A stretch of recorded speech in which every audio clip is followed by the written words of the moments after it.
Hello and welcome to Amethyst Star Crafting. My name is Jane Ormark and I'm a UK independent Stampin' Up demonstrator. And today it's all about scraps. I've been going through and tidying up and finding lots of little scraps and things. I'm doing Christmas cards, as you know, and I thought I would show you a way of matching old with new and using up some of those little scraps that you've got in a bag, hiding somewhere, that you bring out and you think, oh, I don't want to get rid of those. It's really, really simple. We're going to add other bits and pieces to brighten it up. This is one that I've done, and I've used the Stars Are Shining, the Starlit Punch, to just add a little bit of extra on there. But the sizes are going to be the same whatever card you make.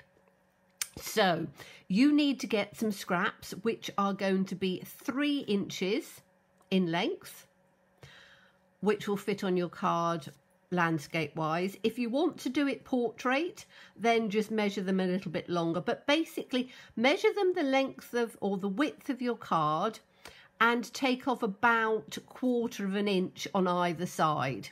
So 3 inches is fine for me. My card width here is 3.5. So it's 1/4 inch on each side. And then you need to cut them at 3/4 inch. Each piece 3/4 inch. So I've literally taken some old papers that I had some literal just scrappy pieces left, and in a bag. And you can do this for any time of year. I'm just showing you Christmas ideas. And you cut them into, as I say, 3 inches by 3/4 inch. Then for the sentiment, which will run across, you need to cut that the length of your card by 3/4 inch. You need to keep each one of these in the same size. So for example, if you wanted to do them all 1/2 inch, you would do each piece 1/2 inch, and you would do this long piece 1/2 inch as well, and then whatever the length of your card is. So for me, this one is going to be 5 1/4, because with my mats that works perfectly for me. So all of your pieces are going to be the same in the width, and the length will be whatever will fit onto your card. I haven't matted it yet because, as I say, this is just the first example. So let's have a look and play around with a few, shall we? So first of all, I have got, and I've laid these ones out so we can see, however you want to line up your papers. I just found this one, which I think was from last year. In fact, I'm pretty sure it's from last year. And I've just turned it over because we've got the deer in this year's with the punches, and I thought, oh, I'll use that with the deer. So you can, if you want to do the fantail at the bottom, we've got punches to do it, but what I would do is, and I don't want to fantail this one, so let me, we're going to do another one as well. So let me just take another card base out on here, and we're going to do, what one have I got on here? I've got one with stockings on, haven't I? Right, so I think I'm going to do this one because we've got some stockings on. So literally just arrange it as you want it, and then I will show you some ideas of getting it straight. So that's 1, 2, 3, 4, and I need another one of those to go in on there like that. Because do I just want 2 stockings, or do I might change it over? I'm not certain on that. We'll see. And then I've got another one which is literally just, how many have I got on here? 1, 2, 3, 4, 5. Okay, so this is going to be the last one. Let me just get another piece up on here. And this is then going to be, what side are we going to do this? One like that, one like that, one like that, one like that, and one like that. I think that'll work. Okay, so those are literally just odd pieces. I've just matched kept those the same and matched the others. So if you are wanting to do it with a fantail, take all of your pieces. Because the cards, the designer series paper on this is not too thick, you can use our punches, or you can literally just take straight up from the bottom, and I'm doing all of them the same, so that it means that even if I get these a little bit skew whiff, the whole lot will be skew whiff together, so it works. So up the middle and then just in on the side, take that up to the center, and we'll take it up on the other side.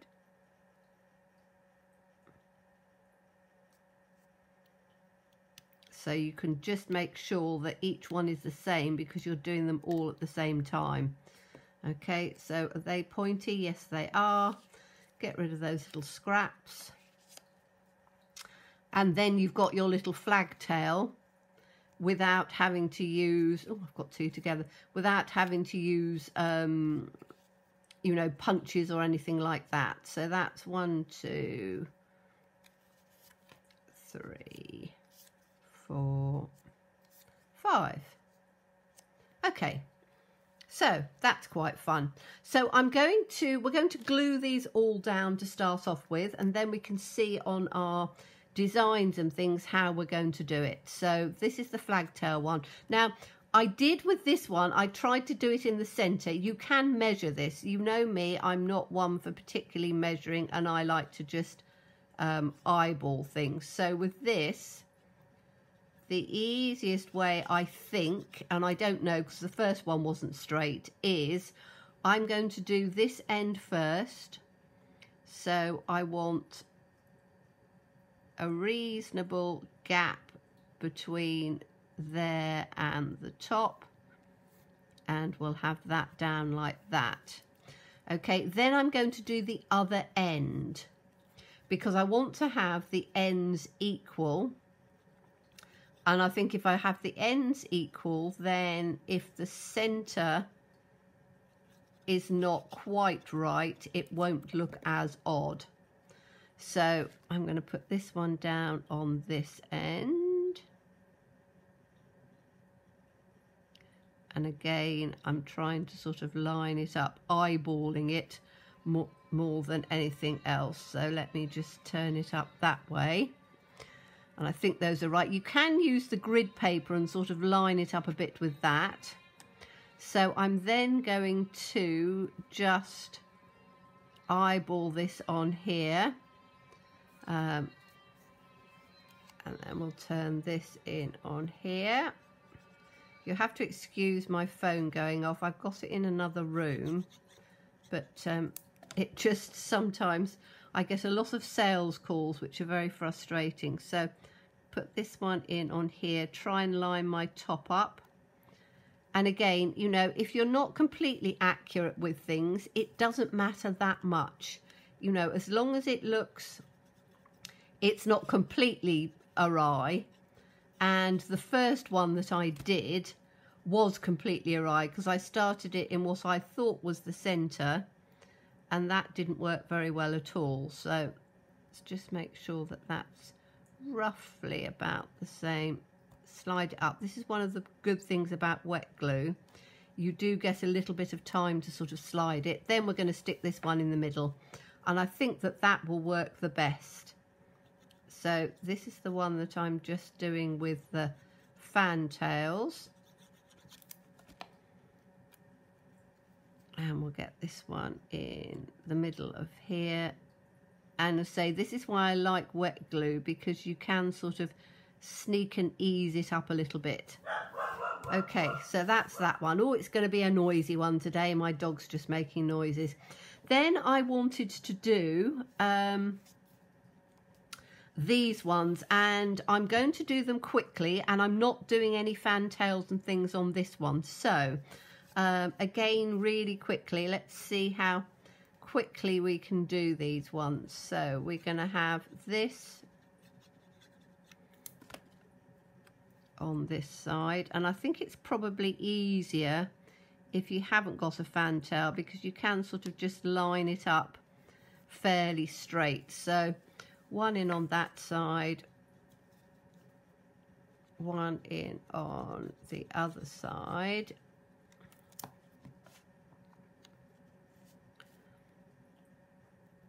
Because you can see the bottom to the top and the side space a little bit better. As I say, if you want to measure it, you can do it with, you know, measure it with a ruler and just do it with a little bit of, you know, a light pencil mark that you can rub off afterwards. But, you know, I'm all about sort of eyeballing things, and I don't get it right all the time, but I don't tend to sort of overly worry about it all. As I say, as long as it looks relatively straight, I always think that that's probably about the best I'm going to get it. So it is, card mating should be fun, and you shouldn't sort of over stress at things. So, but this was quite nice paper because it's got a little bit of stockings on it, and I thought, oh, that'll work, because we've got some nice stockings that we can cut out and use from other papers that we've got. So I was wanting to show you mix and match, and these are just a couple of papers that I had left over from last year, or little scraps. I haven't got a whole sheet of anything left, but okay, so that's it when it's done in a whole. And I actually quite like, I think I like it without doing the fantail on it. I'm quite into sort of easy lines, and I think this makes it quite easy just doing it completely completely straight. So as I say, I'm doing it this way again from the end like that, and then doing the other end. That certainly works better than the first one I did, where I tried to line it up in the center and then do it from the center out, and I'm afraid that wasn't as successful, but I was still able to put the stars in on the other side, and that just seemed to work okay. So that's those ones. This one in. The nice thing as well about all our papers, and as I say, you can do this for, you could do it for autumn cards if you're doing autumn, you know, use some autumn coloured paper. You can do it for Christmas. Well, you can do it any time of year, and it's a way of making sure. We always seem to have little scraps over. So pieces that are, you know, 3/4 of an inch, 1/2 an inch, and 3/4 is just about right, because it's, you don't want them so small that they don't line, you know, don't work well, and you don't want them so big that they end up being too busy. So I think 3/4 is just sort of a good compromise, and just seems to work with this. Okay, so make sure I've got my deers up the right way. That one can go in on the center, and that hopefully should be about right. Okay, so those are those really quickly. Now we need to do our sentiments. So I have cut my pieces, and I'm bringing this back in because my paper needs changing and it's a bit sort of scruffy. So, and I've got that one, and have I got a third one? Oh yes, I have got another one. Okay, so I've cut 3 pieces, and what I want to do is I am going to, on this one, because I hadn't got the gap even, I put my stars over that side, but I think I'm going to have them the other way round. I think I'm going to have them on the left-hand side, because I think that looks quite good. So, sentiments. I really like the Stars Are Shining, because they're nice, sort of long, and so I think Be Merry and Bright, Celebrate the Wonder, and I don't know whether I've got Twinkle Twinkle Christmas Star, probably isn't it right, but let's do this one first, which is Be Merry and Bright. And I then need to look and see what, let me find my block. I did have my block out. What have I? There it is. I've put them all at the side ready. So photopolymer block, easy on there, and we'll have Be Merry and Bright, and we can have it in toning in with the paper, or we can have it in, and if you're wanting to do quite a few at the time, you can just do it in black, and I think I'm just going to do it in black, so it'll be easier, and then I don't have to worry about what base I'm putting it on, because it will match with everything. So I'm taking this and I'm doing it from the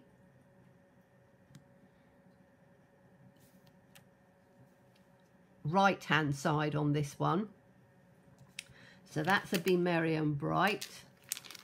Let's give that a clean off.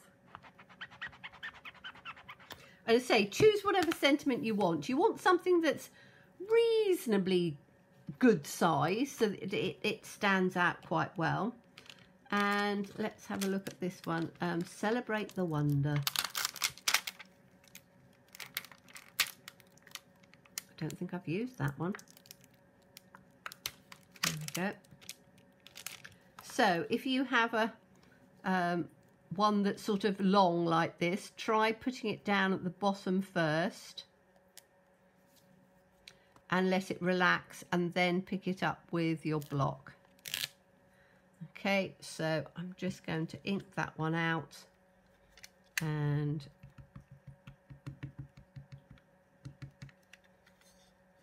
put that in on this side.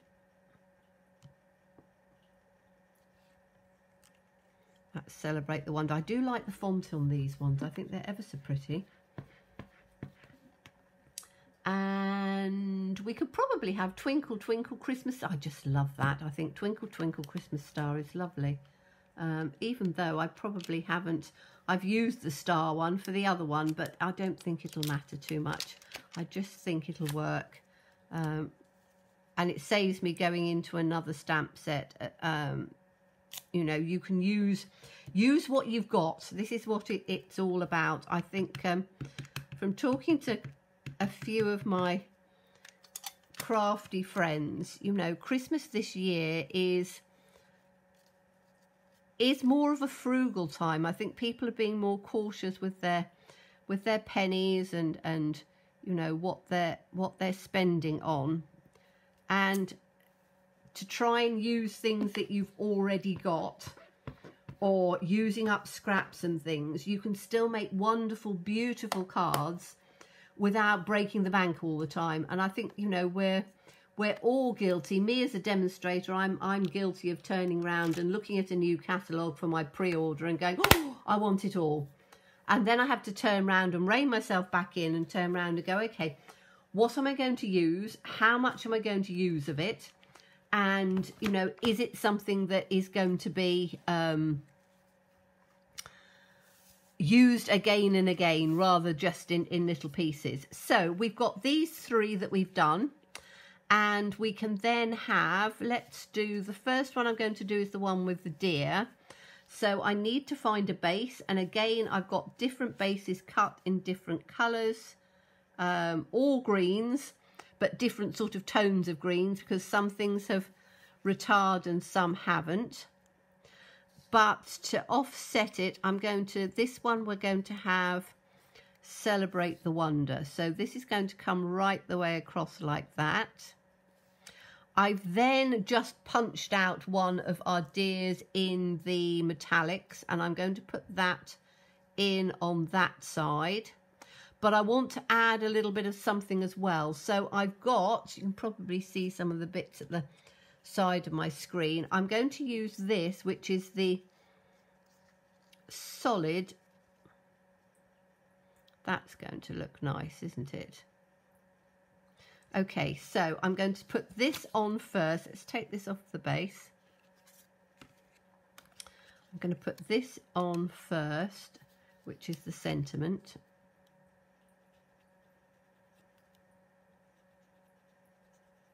Right, I'm always saying my glue is running out. I use so much glue because I'm making cards all the time that it does last for a good few hundred cards, but so you can put this at whatever sort of position you want. The nice thing is that you know that it's going to go right the way across from one side to the other. Okay, so that's on there. Then I want to put this ribbon in just to add some extra, and it's the metallic ribbon. So it is the sort of thing that just works very well, just as a sort of an accent piece at the bottom.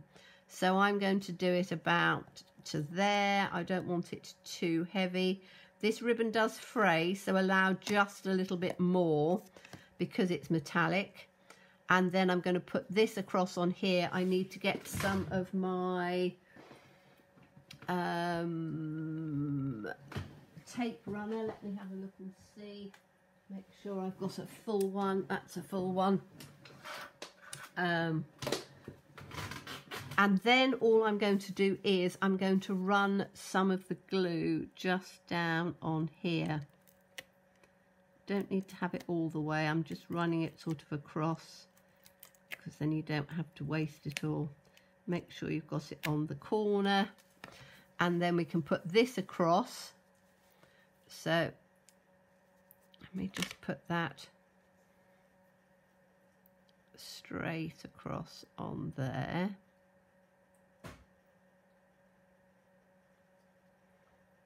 And just line it up, smooth it out. Again, don't overstretch this. It's very easy to get it sort of warped and buckled if you overstretch it, but if you just do a little bit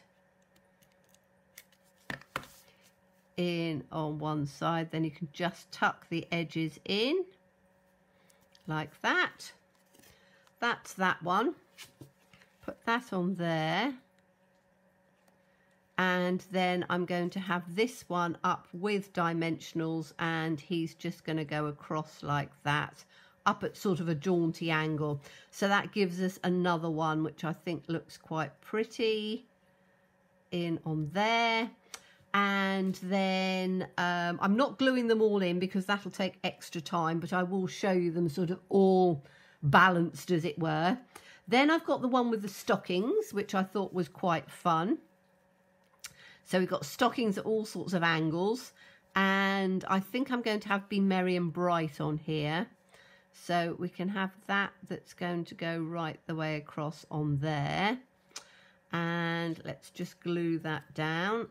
You can put things down with dimensionals if you want to, but I'm just showing you, you know, just use a little bit of wet glue is absolutely fine. Stick that down onto the edge. There we go. And then I can put that in. Again, I'm just putting it about a third of the way down. Not quite half, but not, you know, not too far up. And then this one is the stockings from the Sweet Stockings designer series paper, and I thought that that would work beautifully with that, and we could just add a little bit of twinkle. I'm just taking a base that I've got, probably not exactly the right match, but it'll work in on there. And then, as I say, we've got that one with this embellishment on, and as I say, just pop it up with dimensionals and you know, add a twinkly or whatever. So that's the third one. And then the last one, don't even know what I'm going to do with that one. I'm just looking to see what bases and things I've got cut to take it into something. Now I've got this, which is Bumblebee. So shall I take it? Oh, that might work actually. I'm trying to do something a little bit different. So that's on a yellow. And I think it's either Bumblebee or Crushed Curry. I think it's Bumblebee. this one's going to go across on here. Got Twinkle Twinkle Christmas Star. And then I could just put, rather than having a big sort of embellishment, you could just put a bow.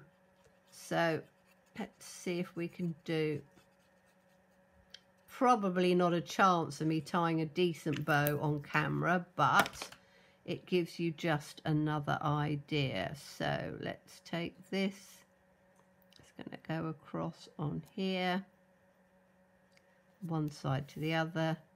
Twinkle Twinkle Christmas Star. Now you could put some of the stars in there, or you could just take and do, let's see if I can get a bow going. What I tend to do is to do 2 bunny ears and then wrap them over and in.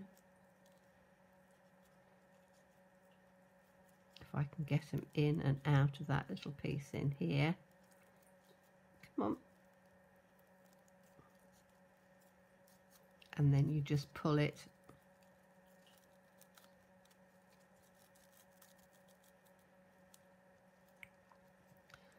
and then I just need to do the tails, and it's got a little bit squiffed on there, hasn't it?